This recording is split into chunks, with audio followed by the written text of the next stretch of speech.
T Show is intended for mature audiences. Parental discretion is advised. Live long and prosper, bitches.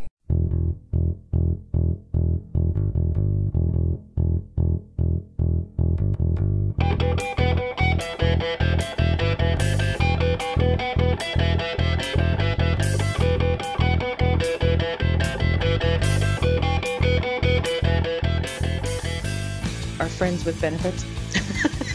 Speaking of having a good time, Terry. Mm-hmm. Dayton broke the G&T show. This is now the David Mack appreciation hour. You assholes. What is it about this guy that people love him so much? With his purple velvet cape and his crown. I thought it was a little much when he had us carry him in the studio on a throne. I am awesome! Look what I have done! Look what I have brought upon the world! There is an urge to go nya nya nya nya nya. I heard rumors that you might be working on something else, but we won't pry much. I was gonna say I'm gonna pry a little. Dare you! How dare you ask me to change it? Do you not understand the majesty of my genius? And the guy sitting next to me looked at me like he was, like I'd cramped in his hat. Yeah, it's the professionalism that sells the show. That's right.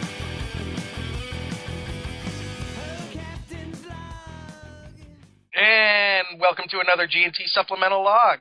Joe Lontruz, Gettysburg 7, how are you doing? And there she is to my left, your right, wearing her black canary costume this evening. Actually, she'd be in more of a Power Girl outfit. Nice window. It's Terry.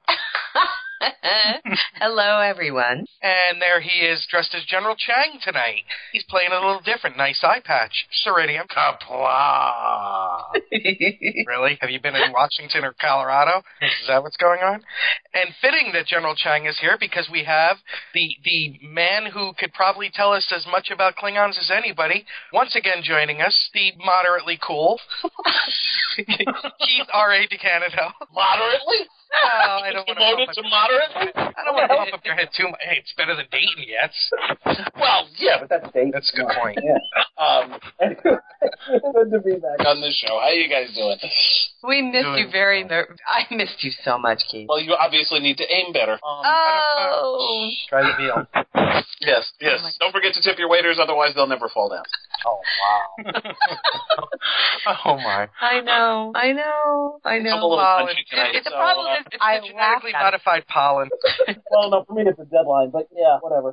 Because, as usual, I'm here to talk about one book, but I'm busy working on the next book, so, Yeah, well, as you're busy working on another book, which is really wonderful to hear, yes. We're here to talk to you about the one that's being released in just a week or two, correct? May 6th is the official launch date. The Klingon Art of War. I'm so excited! What's the most books you've ever worked on at one time, simultaneously? I usually only work on one at a time.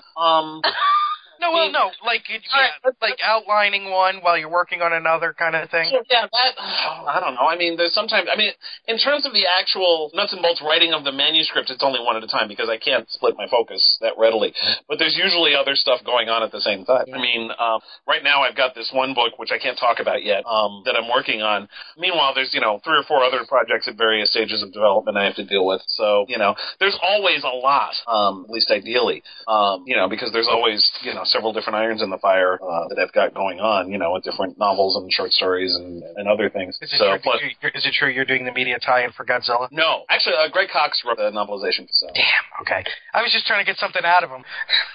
I thought I would do that. That was the first movie that entered my mind. And he slam-dunked with Greg Cox. Greg Cox. Well, it's not like Greg's been secret about that. He's talked about it online. 2 seconds on it told you that. That movie looks really good, too. Yeah, it does. Which is really saying something. Hey, I still remember 15 years ago, the last time they tried to do Godzilla. So. Right. Yeah, Ferris Bueller is not a match for Godzilla. No. Although John Bernal probably would be under normal circumstances. But, no, I actually the first novel I ever wrote that came out, it wasn't the first one I wrote, but it was the first one I wrote that came out, was actually a novelization of a movie called Gargantua, which was a Fox TV movie that was released in 1998 to try to cash in on the Godzilla craze that was happening because of the Devlin Emmerich movie. Do you remember War of the Gargantuas, that old... Yes. Yeah, like used to be played on Creature Double Feature. Yeah. But yeah, Gargantua was an awful, awful movie. It had Adam Baldwin in it as a marine biologist, because when you want to, have a marine biologist, the first person you think of is Adam Baldwin. And I say that with, no disrespect to Adam, who's, wonderful actor, but not who you'd normally think of to play a marine biologist. You're fixing to make me. Oh, I forgot the line. But anyway, Firefly in there. Yeah. Well, yeah, I mean, Jay was, great role for him, but, marine biologist, not so much. I talked to Adam about that at a convention that we were both at, and he said, yeah, that was a great couple weeks on a tropical island. Yeah, I was going to say, that must have sucked. Anyway. Oh, and to bring this full circle, the person who hired me to write Gargantua was, in fact, Greg Cox. So... so he's to blame. Yeah, but he did not hire me to write the Klingon Art of War. That was Becker and Meyer, which is a book packager out of Seattle. They've done actually a bunch of different reference book type stuff. They're the ones who packaged the Federation the First 150 Years book, the Christmas Carol, the How to Speak Klingon audio thing that had the little doodad in the lower right that had little audio bits in it, and a bunch of other things. They've done a lot of really cool stuff. I mean, didn't they just do the pardon me, and please forgive me if I'm wrong, but didn't they just do the Starfleet or the charts as well? The Stellar Cartography, I think Stellar Cartography, I think they did as well. I think the Stellar Cartography was theirs also, yeah. So they packaged it, and they've produced it for a bunch of different publishers. In this case, Simon & Schuster actually picked up the book. Fantastic. So it's published alongside, the other stuff with Gallery Books, along with the other various and sundry Star Trek books that are coming, novels and Yeah, by the way, everybody, if you're ever interested in finding out how many different derivatives or how shall we say, I call them spawn companies that CBS has, you can follow all of them on Twitter, believe it or not.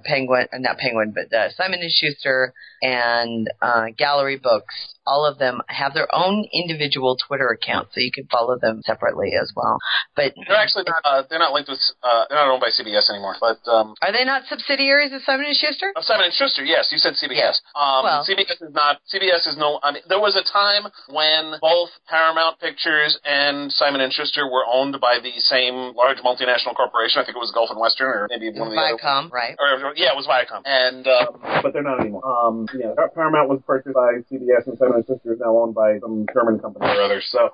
Interesting. I did not know that. Yeah. There's been all sorts of changes and stuff. At the time Simon & Schuster got the license to do Star Trek novels, they were also owned by the same company they owned. Got it. Back in 1980. See, if I didn't talk to people like this, now the problem is that they're saying that they're a division of CBS Corporation. I don't get it. They are? Yeah, that's what it says on their website. Well, maybe I'm wrong then. Oh my God, my nose is bleeding now. Well, either way, it really, in the big scheme of things, doesn't matter. The good news is they published your book. Yes, which makes me happy.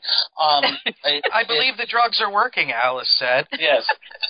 But it was a fun book to put together. It's much different from my usual, because it isn't really a work of fiction as such. I mean, it's being written in the same vein as Sun Tzu's Art of War.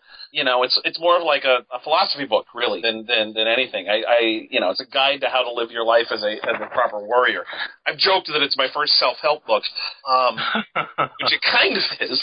I certainly felt like I was writing one when I was writing it, but I wasn't creating a plot with, character arcs or anything like that. It was a discussion of Klingon values and Klingon philosophy and Klingon way of life, and the different tenets, particularly of Kalis. Part of the fun was both using existing lore about Kalis as well as making some up, and stuff that happened around his time.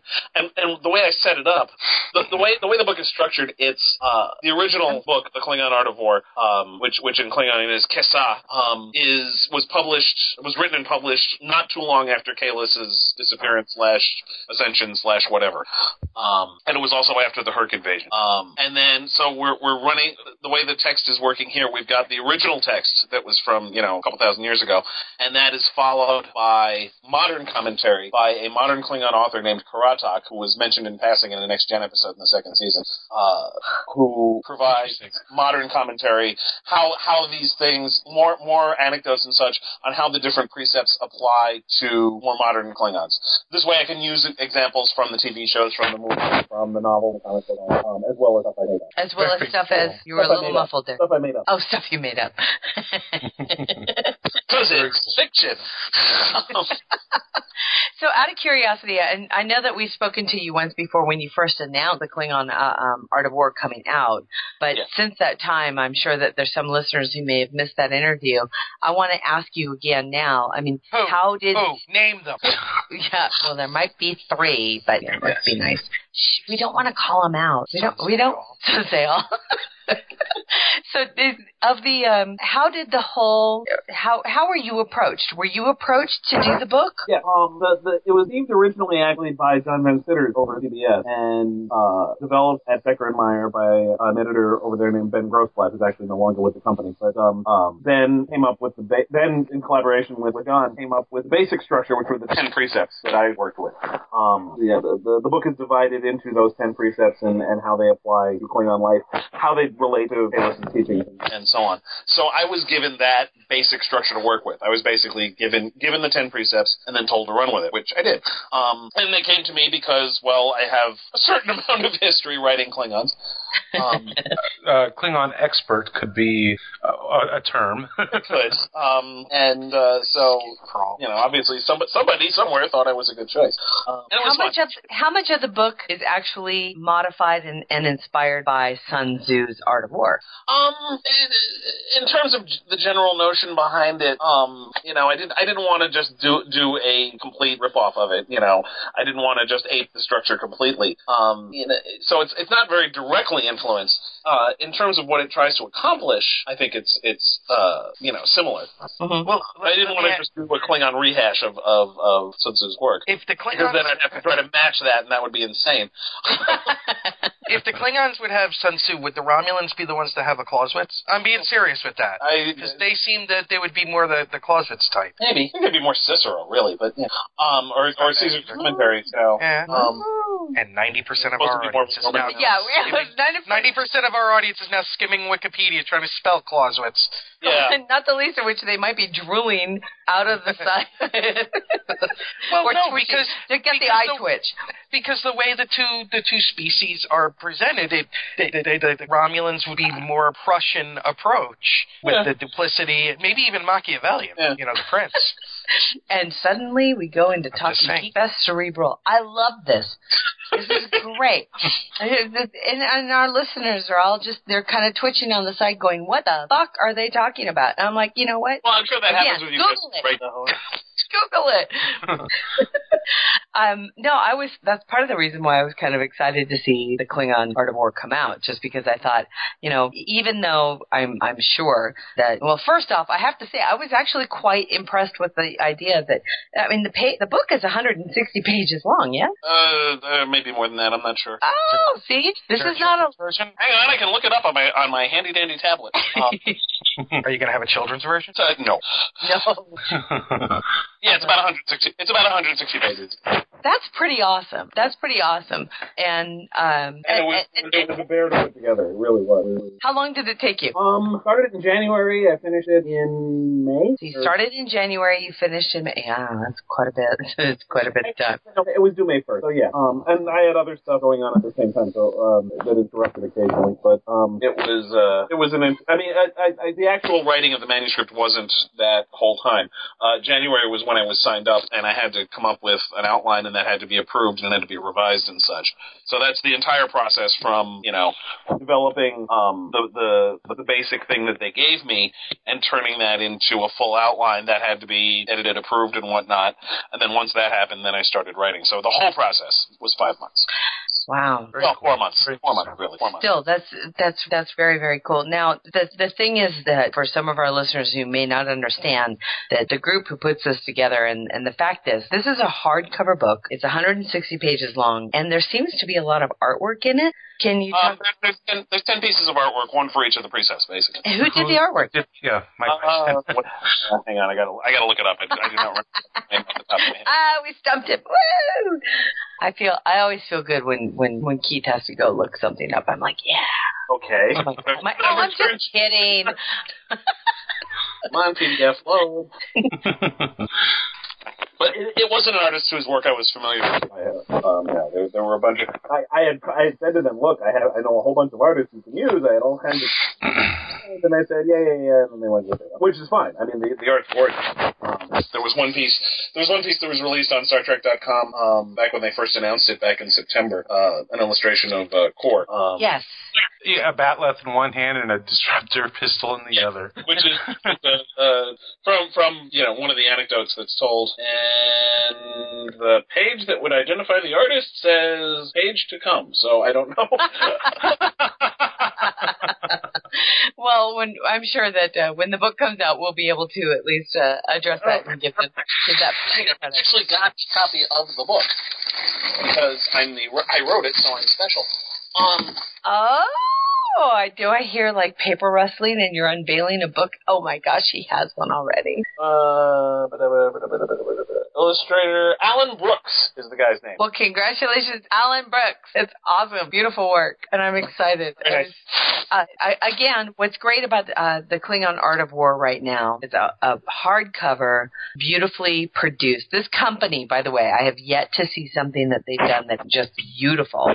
Hardcover book with some wonderful art, but of course, Keith's amazing writing, 160 pages of amazing writing.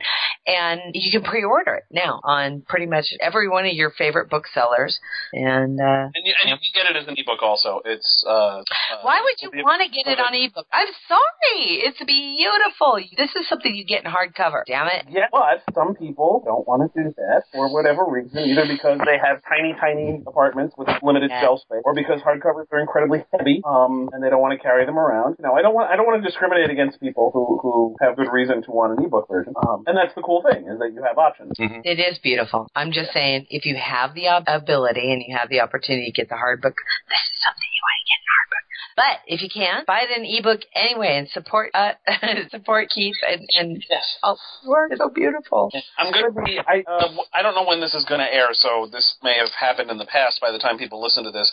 But I'm actually debuting. It's already aired. Oh my God! Time travel. I'm debuting the book at Trax Atlanta on April 25th, 26th, 27th. I'm one of the guests of honor there. And the book's being debuted there. So if you're going to be there, or if you were there, depending on, again, when this airs, then 9 lucky people will get copies of the book. Oh, look at Mr. DeCandido. He's one of the honored guests. Look and at he's that. traveling all the way to Atlanta to do it. Look at that, Ceridium. He's a warrior. You could do that, But no, you don't eat your gawk. We have a bit. Yeah, I gathered. It's the Klingons of Long Island. The Klingons of Long Island. Long Island, yeah. Say it right. Don't you know how to talk? Oh, look at you, Mr. Big Shot, going out for more raping and pillaging. What do you want to go to Atlanta for? Because they invited me. Oh, that's nice. That's so nice. I went last year and I had a wonderful time. The guy who runs the convention is Eric Watts, who used to run the Star Trek track at DragonCon. Yes. And it's a fun show. They have the Miss Klingon Beauty Pageant every year. Nice. Oh, very fun. I've seen the photos of this. Yes. Oh, it's tremendous fun. How did I not know that this was a thing? Oh. Yeah, now. What rock have you been living under? On the West Coast. That rock. Okay. But it's a fun little convention. And it's not just Star Trek stuff. They also do stuff with Star Wars and Battlestar Galactica and Firefly and such. One of the guests this year actually is Felix Silla, who played, among other things, Twiki on Buck Rogers in the 25th Century. What's what's like the size of the convention? Is it like a say a shore leave type or? It's not as big. It's not as nowhere near as big as shore leave. It's more like a Farpoint. It's approaching Farpoint size. Okay. It's not there yet because it's still only 4 years old. AwesomeCon that was just held in DC last weekend grew in 1 year so much that it was out of control. Yeah. But it's a good show. I enjoy the show. I'm glad I am going back, and it is the perfect place. I think the convention that hosts the Miss Klingon Beauty Pageant is the perfect location to debut the Klingon Art of War. I agree. Totally agree. Yes. Will you be writing a book of Klingon poetry? That is not currently on the agenda, no. I had a hard enough time writing this damn thing. I mean, it was really. I've never written a book like this before. It's actually interesting. The last year was full of stuff like this. I wrote my first role-playing game adventure last year as well. I did a module called Merciless for the Firefly role-playing game, Echoes of War. The Margaret Weiss games was just released, and that should be out sometime this summer, I think. And I'd never written a role-playing game adventure before either. I played plenty of role-playing game adventures, but I've never actually written the adventure. It was a real challenge. It was incredibly, a much different mindset from what I'm used to from writing fiction. Partly because when you're doing a game, you're focusing on all the different possible things that can happen, and you have to pretty much anticipate what the players might or might not do. And with the Klingon Art of War, it was not thinking in terms of plot, but thinking in terms of philosophy. It was like I wound up drawing on my college years, because I went to Fordham University, which is a Jesuit university. I took a lot of theology and philosophy courses. I wound up working a lot of that stuff in, as well as a great deal of the martial arts philosophy that I've learned over the last 10 years of studying karate. Right on. That's very cool. Well, that's very cool, because, the Jesuits are pretty cool, so... Yes. No, I mean that. No, I'm not disagreeing. The Jesuits are like, the Jediettes, Oh, no, wait. You're confused. They wouldn't let Anakin in. Sorry. That was too funny. I'm sorry. That was really funny. I went to Catholic school for 12 years, and my mother really wanted me to go to a Jesuit university. I was like, no. Right. I just saw some... Oh, it's interesting, because if you had... both my parents also went to Fordham. In fact, that's where they met, and where they got married, as it happens. And my father did not go to Catholic school growing up, but all the other people in his class... He went to his first theology class, and everybody else in the class had gone through, 12 years of Catholic school prior to that, and they were, their entire brains were sucked out of their ears because the Jesuits just hit all sorts of stuff that they never thought about, and never, all sorts of stuff that they thought was true that wasn't, and it just completely blew their poor little minds. Meanwhile, my father, who had no preconceptions at all, was just eating it up. He thought it was cool. Right. That's so cool. Now, because of that experience that you have with your exposure to not just the more Western philosophies, i.e. the Jesuit philosophies or some of the other Judeo-Christian kind of ideals or spiritualities, and then your exposures through, I'm assuming, your martial arts and ideals through the more Eastern cultures, how do you find a lot of similarities, and did you play a lot of those up between in the Klingon Art of War? To some extent, I think there's a lot of the Bushido code, the samurai code, in how Klingons have developed, particularly in how they were written, particularly in Next Gen and DS9. I always referred to them as Viking samurai because they were samurai who knew how to party, basically. And so there's I worked in a lot of different martial arts philosophies. Some of it was a natural fit, particularly considering we've seen actual Klingon martial arts, which were developed by Dan Curry and based on Tai Chi. That was the... wasn't it? Makbara is what it's called, actually. That's most people don't know a lot of hands around Nick's neck. I was going to say, most of the people don't realize Klingon words based on Jewish holidays. Just saying. Well, yeah, and you certainly pronounce Hebrew and Klingon remarkably similarly. But no, I'm going to take shots as Klingons as often as I can. After they fired First to Kittimer. Brother. Yeah, I don't get it. And there you go. That's how I sound pretty much every Sunday morning, Keith. I'm really sorry. And then they blamed it on the Romulans. Well, yeah. No. My history books say different. Okay. You just keep believing that there, kiddo. Anyway, people don't realize. What were we talking about? It was the Romulans that discovered Plymouth Rock. Most people don't know that. And there's a reason why most people don't know that. No, we were talking about not just the inspirations, like Mike said, but also, with your background. West. Yeah, the blending of the East and West into that new Klingon culture. There's some of that. I mean, I was throwing as many different things into the pot as I could because I didn't not just different ways of looking. Well, what other cultures inspired you in this? In general, what has been established on screen about the Klingons, some of which a lot of the stories about Kalis take on the tone of the Messianic, to say the least. And there's certainly some biblical inspiration for some of the stories about him. Although they have the Klingon stories tend to be slightly more violent. But also the notion. I mean, I remember in particular something from the episode Rightful Heir, where what the clone of Kalis was saying about the purity of two people fighting each other is sort of a spiritual thing, which is something that the guy who runs my dojo says about our fighting classes all the time too. That idea of two people fighting each other is just sort of the purest form of expression in some ways. And that's something that's very, very in keeping with more of the Eastern martial arts thing than it would be with most Judeo-Christian philosophies, which really aren't as big on armed or unarmed combat. No, they're much more into the martyrdom aspect of that fight. And guilt. And guilt. Lots of guilt. You know how much I pay for their yarmulke sauce? Finish up your food. Yarmulke sauce is Cardassian, not Klingon. I know. Okay. But remember, they conquered. Anyway. Oh, my. I read your rewatch. I know what's going on. Okay. Yeah, speaking of rewatch, where are you at now? I actually just finished the 4th season as of this recording. At the beginning of May, I'll be starting the 5th season. I've still got to do my 4th season overview, I just finished the remarkably good 4th season, which was a lot of fun to go through. I mean, you've got Way of the Warrior, you've got The Visitor, you've got a whole bunch of just really, really strong episodes. Hippocratic Oath.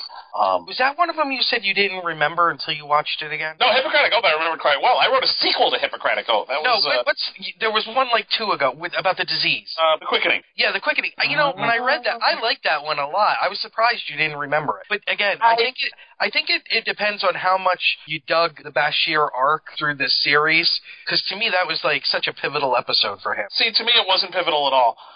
It just didn't, and I mean, I'm sure that's what they were going for, and I'm glad that it worked that way for you. It didn't for me. It just felt like the world's most generic medical drama, and I really didn't think. I mean, well, do you think that series like House and stuff have been on have kind of diluted? That if House hadn't been on and stuff like that, maybe it would hold up better? No, because I thought the same thing when I first watched it 20 years ago.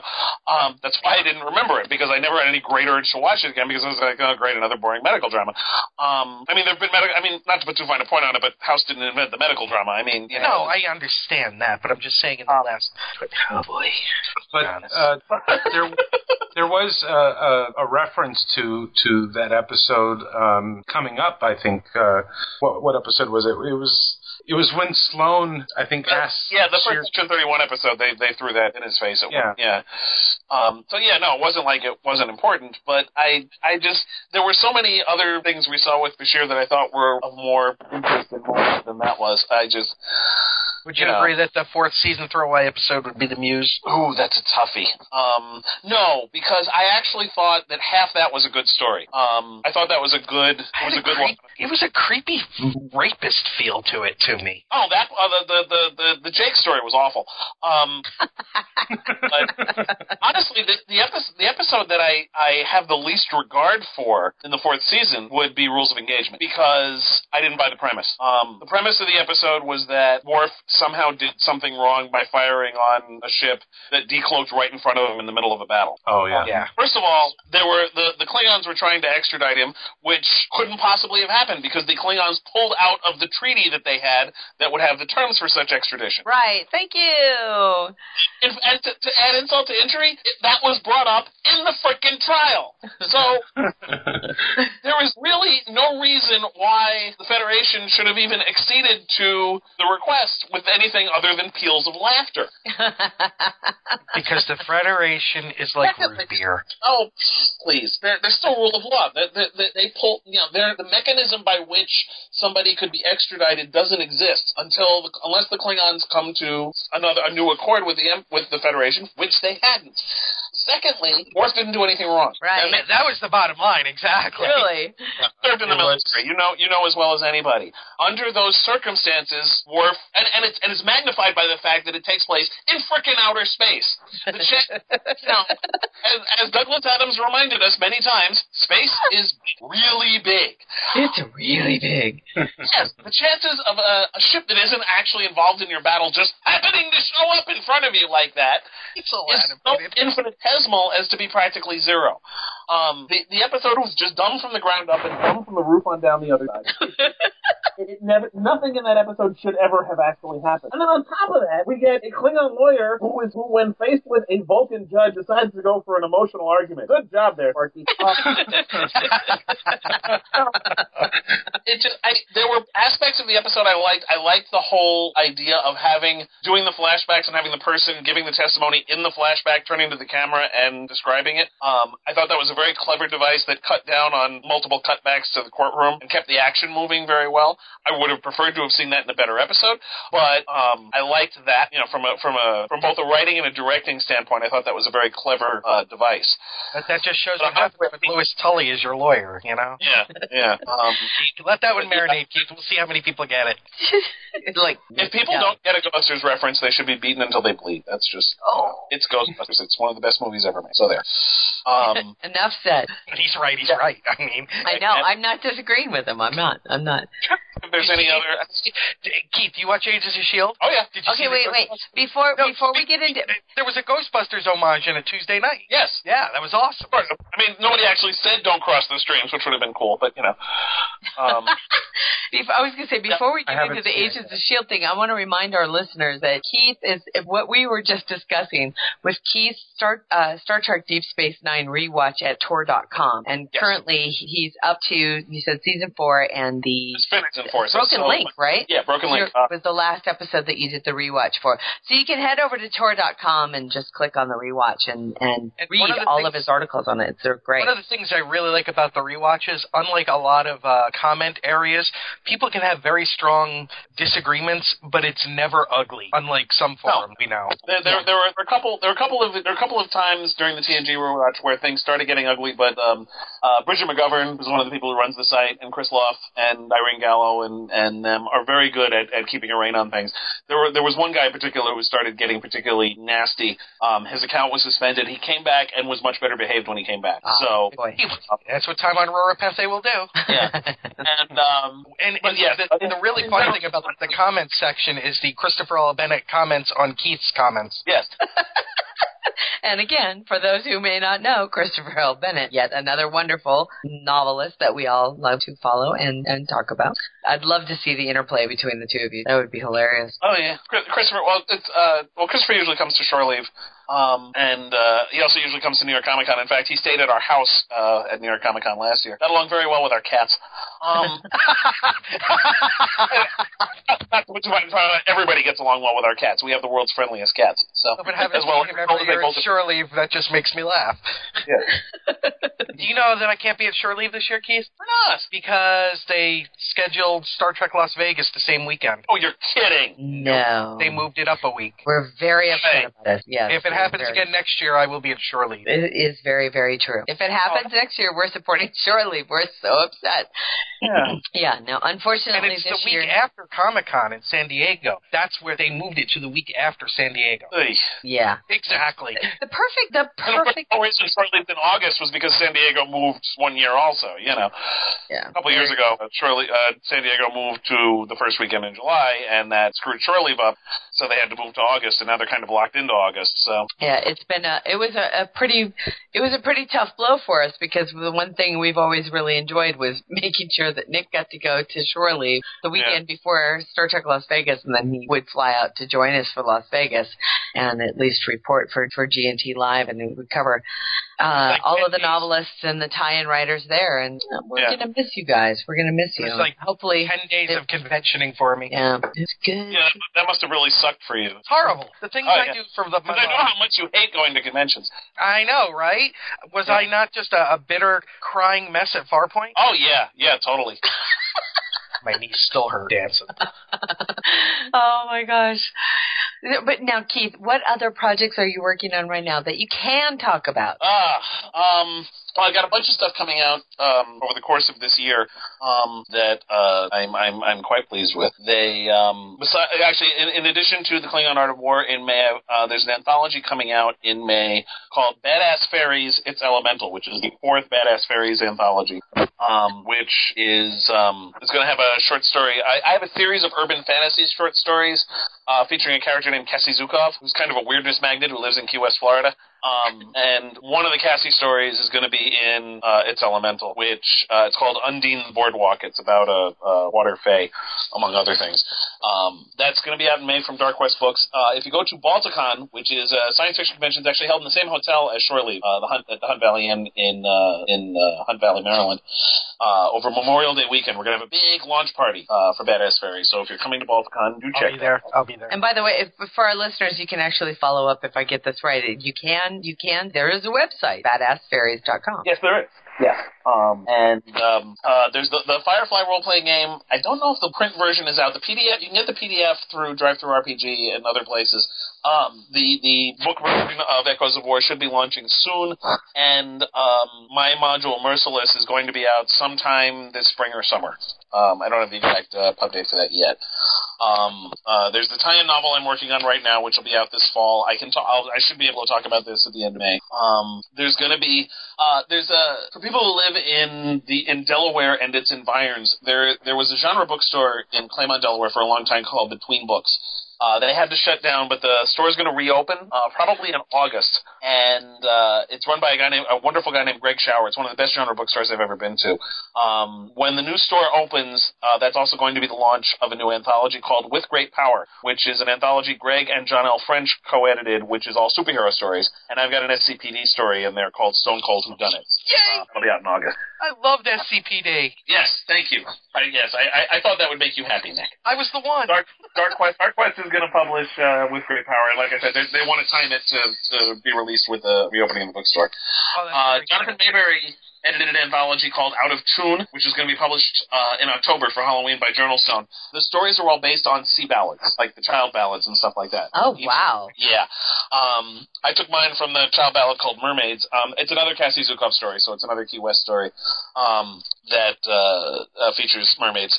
And there's also going to be a new Precinct book by the end of this year. That's my next novel project, Mermaid Precinct, which should be out by the end of the year. Oh, God, Janice will love that. I'm so excited!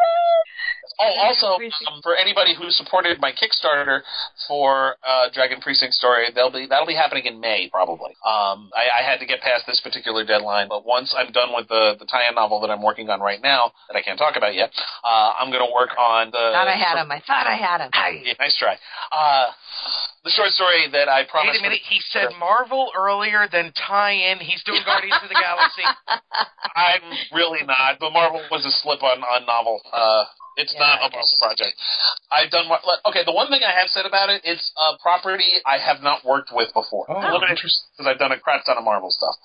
So... Oh my God, he's doing 90210.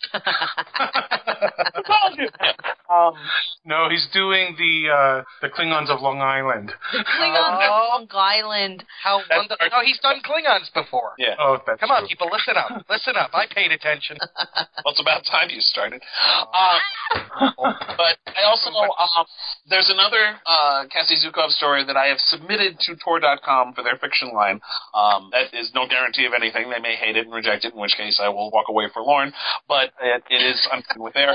I'm also going to be writing another Dragon Precinct story that I'm going to submit to the Sword and Sorceress anthology. And if those don't go Can you through, explain a little bit more about the Sword and Sorceress anthology? It's an ongoing anthology series. It's been going on for decades.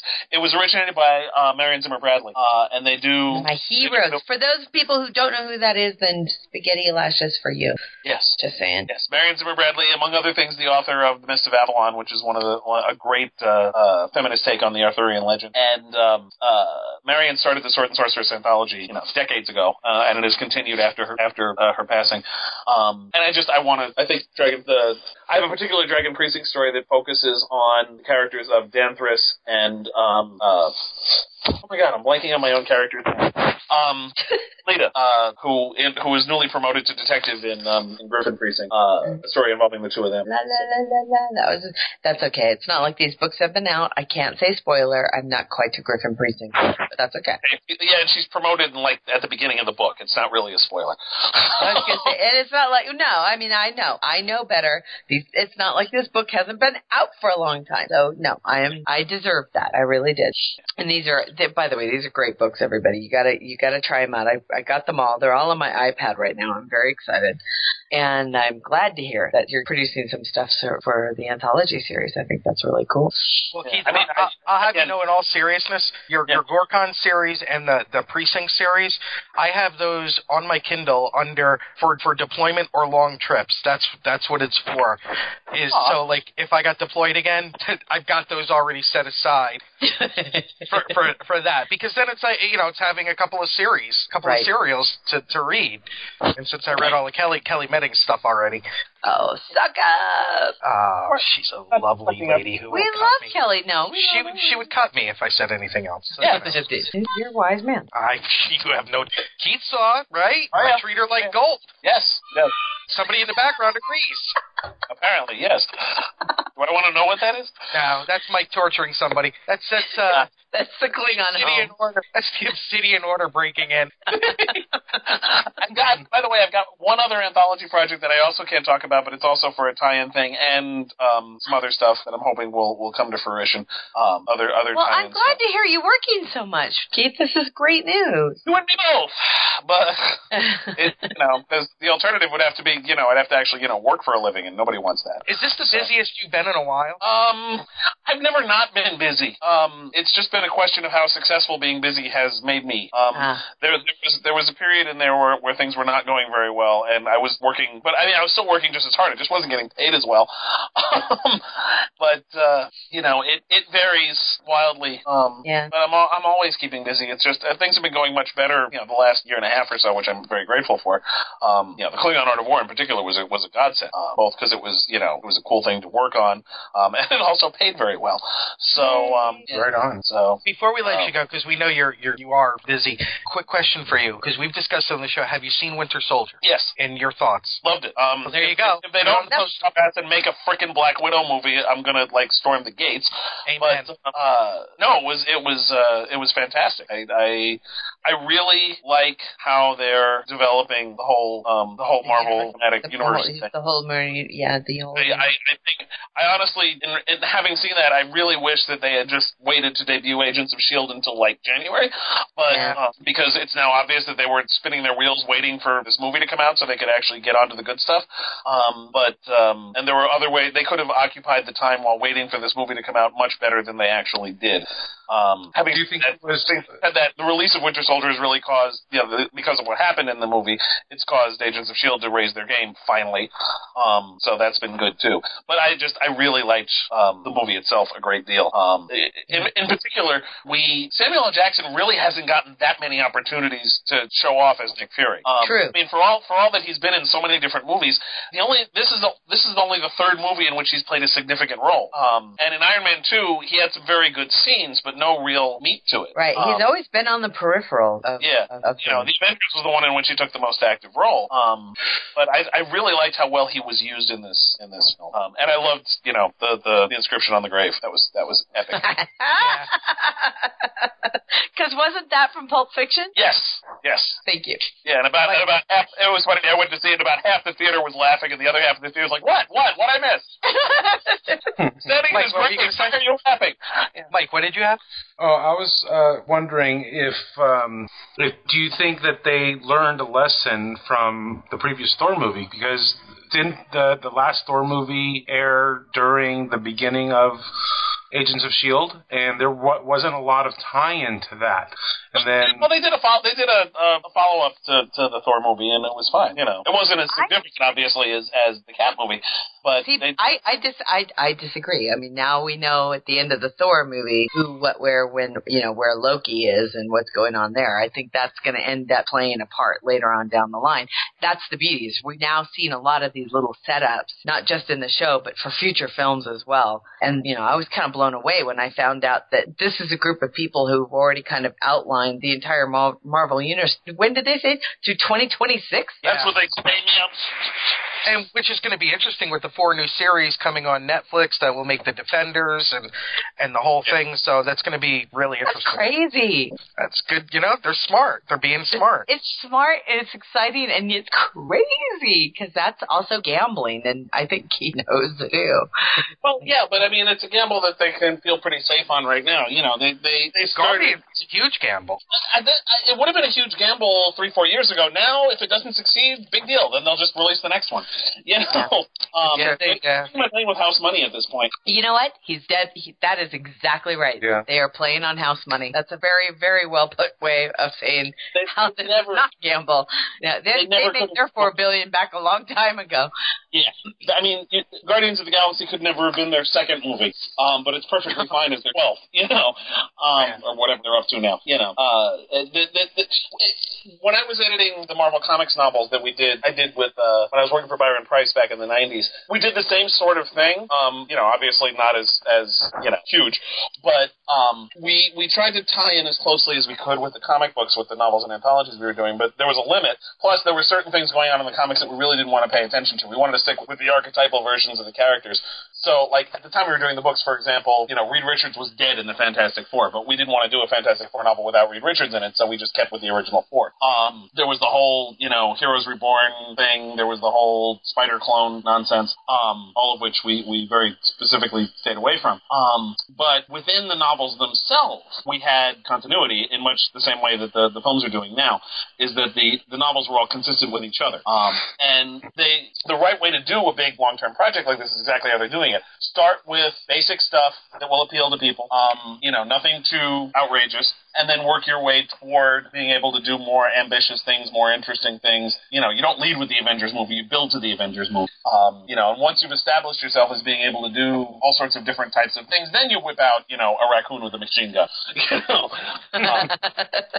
it's absolutely the right approach, and it's working. You know, and like, and now they're at the point where they can afford to do more interesting, convoluted things. So. Very cool. Well, we know you're very busy, Keith. And, yes, I also haven't had dinner yet, so I can do that. Oh, yeah. Let's let him do that. I need to be fed. I'm going to waste away. Yeah, I don't think so. Remind everybody. You live in New York City. You can go get a bag of heroin tires and a pizza all at the same place at 3 a.m. Actually, there's like sausage sitting out in the kitchen waiting for me to eat it. And that, you poor He's getting the tortured look. soul. He's getting the look. Yeah, Thank you so tortured. much. Thank you, Keith. Again, Keith is the author of the upcoming The Klingon Art of War, The Ancient Principles of Ruthless Honor, which you can... I forgot. If you want to follow me around online, your guide to properly cyberstalking me can be found at DeCandido.net, which is my cheerfully retro website, because it looks like it was designed by somebody in 1996, mostly because I designed it in 1996. But it's a gateway to ordering all my most recent books, including The Klingon Art of War, as well as links to my blog, my Facebook page, my Twitter feed, the other podcasts I'm involved with, like The Chronic Rift and Dead Kitchen Radio. It links to the Next Generation Deep Space Nine Rewatches on Tor.com, and any number of other things, including how you can get autographed copies of my books, and my creditorial editing services. So all of that can be found at DeCandido.net. That's your gateway. So. Sweet. And I'm really sorry. I didn't even think... I was like, we didn't even get a chance to really talk about Dead Kitchen Radio, so... Next time. Sorry, Links will be in the show notes. Definitely. Links will be in our show notes for those who didn't catch it all at first, or if you happen to be driving and listening to this and going, I can't write it, go to gntshow.com and you'll be able to get the links while you're driving. While you're driving. Go home, then get on your PC. Or at work. Use company time. It's fine. Yeah, nothing wrong with that. Again, Keith, thank you for joining us. Thank you for having me. See you at Balticon. Yes. Take care. Bye. Kapla. Joe Luncher. Gesundheit. Music for the G&T show is provided by Warp 11, Grethor, 5-Year Mission, and Andrew Allen's Smooth Federation. G&T Show is a Busy Little Beaver production.